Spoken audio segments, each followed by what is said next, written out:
Fala pessoal, como é que vocês estão? A gente vai dar uma olhadinha em um assunto, em especial um assunto de campo elétrico, um assunto bem corriqueiro, principalmente se tratando de Enem, tá bom? A gente vai dar uma olhadinha um pouquinho na parte teórica e o nosso foco vai ser a aplicação desse assunto em nosso cotidiano. Então fica atento aí, manda o link para alguma pessoa que você acha que possa ajudar, tá bom? Então fique atento aí no que a gente vai ver a partir de agora. Então vamos lá. Campo elétrico seria o que seria esse campo elétrico?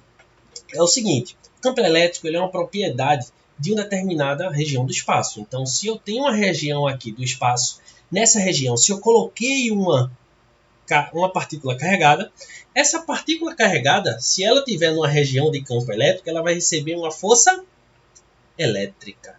Então, regiões onde existe campo, uma partícula carregada vai receber uma força elétrica.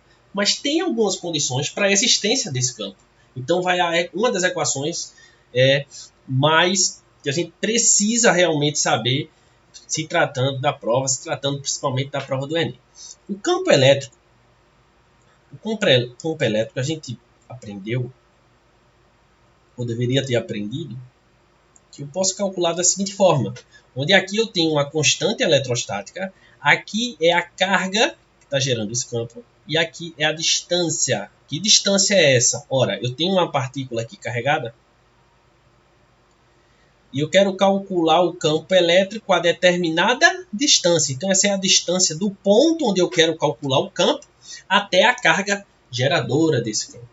Beleza.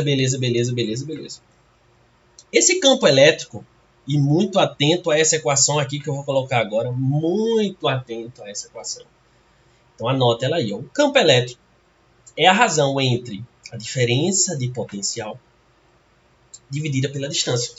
Então olha só que a gente percebe que só vai existir o campo elétrico se tiver uma diferença de potencial. Se eu tenho dois pontos e nesses dois pontos existe uma diferença de potencial, então vai ser estabelecido aí o campo elétrico. Quando a gente liga um equipamento, uma lâmpada, por exemplo, vou botar até um exemplozinho de uma lâmpada aqui, ó. Eu tenho aqui, imagine que isso fosse uma lâmpada, não parece, mas é. Se eu pegar aqui em um determinado ponto e conectar um determinado potencial e no outro ponto conectar outro potencial diferente, geralmente vamos supor aqui 0 volts e aqui 220 volts, existe uma diferença de potencial na lâmpada, logo vai ser estabelecido o campo elétrico. Então, o que é que faz uma lâmpada acender instantaneamente? O estabelecimento do campo elétrico devido à diferença de potencial. Então, somente a gente olhando essa equação, a gente pode perceber duas coisas. Deixa eu só levantar um pouquinho aqui para a gente ver a imagem. A gente pode perceber duas coisas olhando essa equação. Muito atento. Para que haja um aumento do campo elétrico, ou eu aumento a diferença de potencial, ou eu diminuo a distância. Isso a gente vai olhar com mais cuidado um pouquinho mais para frente. Mas vamos ver algumas aplicações do campo. Vamos ver. A gente vai voltar nessa fórmula. Então não esquece dessa equação aí, não esquece. Então, ó, eu coloquei algumas imagens aqui para a gente dar uma olhada que estão relacionadas ao campo elétrico. Essa primeira imagem, o que é que a gente pode observar? Eu tenho aí um caminhão. Esse caminhão não é um caminhão qualquer. É um caminhão que transporta combustível. Tá, e o que é que tem de interessante nesse caminhão? A sua carroceria é uma carroceria, a gente percebe aqui ó, que ela tem uma curva, não é uma carroceria quadrangular, com faces dessa forma. E por que será que esse tipo de caminhão ele tem que ter essas bordas arredondadas? Por que não pode ser dessa forma o transporte de combustível? A carroceria desses caminhões não pode ser dessa forma.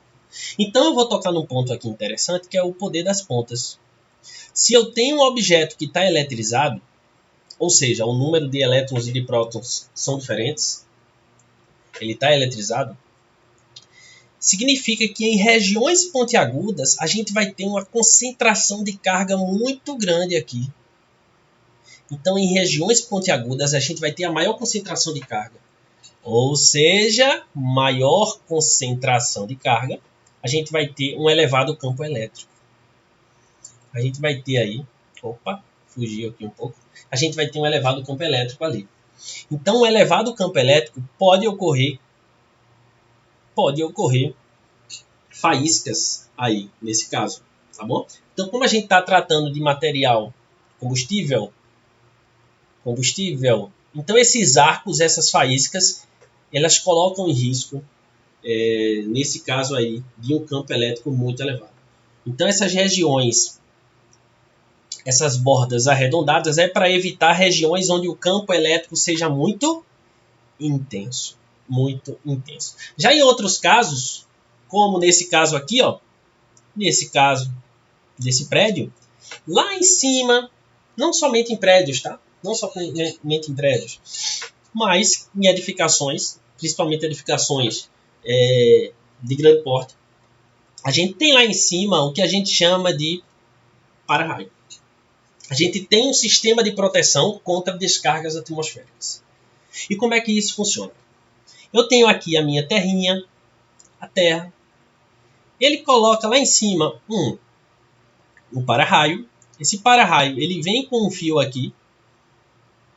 Ele vem com um fio e conecta ele na terra. Tem uma coisa interessante que eu gostaria de chamar a atenção de vocês.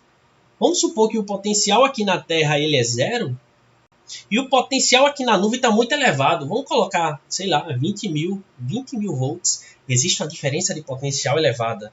Quando essa diferença de potencial é elevada, a gente viu que o campo elétrico também é. Então existe uma grandeza que é a rigidez dielétrica do meio. Então vamos supor que eu tenho a rigidez dielétrica do ar aqui. O que é a rigidez dielétrica do ar? É o menor campo elétrico para que o ar passe de isolante para condutor. Tá bom, explica melhor. Eu vou colocar um valor aqui aleatório. Confesso que eu não sei o valor. Então, sei lá, vou botar aqui 40 mil. 40 mil é o valor do dielétrico do ar. Uma suposição, tá? Uma suposição. Então significa que se o ar estiver submetido a um campo maior do que 40 mil, ele passa de isolante para condutor. E é mais ou menos isso que acontece na hora do raio. O ar ele vai sendo submetido a um campo cada vez maior. Chega um ponto que ele não é mais isolante. Ele passa a ser um condutor. Certo? Então, como é que isso acontece? Duas formas. Ou a diferença de potencial está muito elevada, ou a distância entre os potenciais está muito pequena. Então, vamos ver o que acontece aqui. Mais uma vez, eu vou colocar a equação. Eu mandei lembrar dessa equação. Daqui a pouco eu lembrei de um exemplo agora, interessante. Vocês vão ver que essa equação faz muito sentido. Somente tratando da prova do Enem. Okay? Então, o que é que acontece? Eu tenho um potencial de 20 mil e tenho um potencial de 0. Vamos supor que dependendo da distância e a diferença de potencial, vai ocorrer uma descarga. Uma descarga que vai sair da nuvem para a Terra. Ela pode ir da Terra para a nuvem, tá? O raio ele não vem somente de cima para baixo, ele pode ser de baixo para cima. Então, veja só o que acontece. Lá vem o raio, o bichinho, ele querendo chegar na Terra. E existe aqui o para-raio. O que é que o para-raio faz? Uma vez que eu conecto o para-raio à Terra, eles vão ter o mesmo potencial. Guarda isso. Se eu conecto alguma coisa na Terra, a gente vai ter o mesmo potencial dela. Então, esse para-raio aqui é como se fosse a Terra. Para a nuvem, é como se ele fosse a Terra. O potencial aqui no para-raio ele é 0. Então, é melhor ele vir diretamente para o para-raio do que ir para a Terra, porque o para-raio é um representante da Terra. E outra coisa, no para-raio ele tem regiões pontiagudas. Então aqui existe uma concentração grande de carga. Então, tem momentos em que a gente prefere não ter essas pontas, porque o campo elétrico vai ser elevado, mas tem momentos que a gente faz uso disso para algo benéfico. Ok? Então, lembrar de duas coisas aqui. Para eu ter um campo elétrico elevado, eu posso ter uma diferença de potencial elevada ou a distância entre os potenciais ela ser pequena. Aqui também está outro exemplo. Tá? Esse para-raio aqui em cima, ele é conectado à Terra. Ele é aterrado. Deixa eu só subir aqui. Ó. Ele é aterrado, tá bom? Ele é aterrado. Significa que ele é um representante da Terra aqui. O potencial dele é exatamente igual ao potencial da Terra. Beleza. Então, antes de falar desses dois pontos aqui,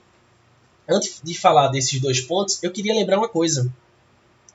A vocês. Olha só, vou dar um exemplo rápido aqui. Eu tenho uma nuvem e aqui eu tenho um solo. Vamos supor mais uma vez que aqui está 20.000 volts e aqui está 0 volts. Vamos supor que ainda não atingiu a rigidez dielétrica do ar. Significa que não, o ar ainda é isolante. Não houve a ocorrência do raio. Aí o que é que algumas pessoas fazem em laboratório? Eles pegam, lançam um objeto metálico aqui a uma determinada altura. E ocorre o raio. Como assim? Ocorreu o raio aqui nesse caso. São raios artificiais. Mas como é que esse raio ocorreu? A gente viu que o campo elétrico ele depende da diferença de potencial e ele depende da distância. Beleza? Olha só.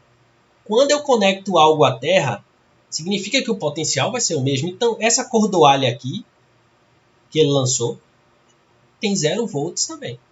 Então, a diferença de potencial não mudou.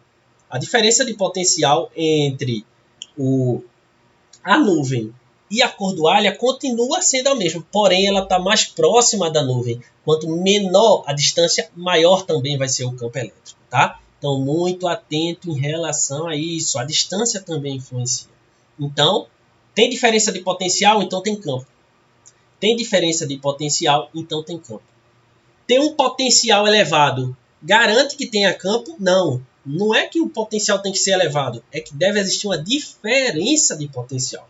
Então, se eu tenho nesse ponto 1.000 volts e no outro ponto também 1.000 volts, não vai se estabelecer o campo aqui, porque o potencial ele é o mesmo.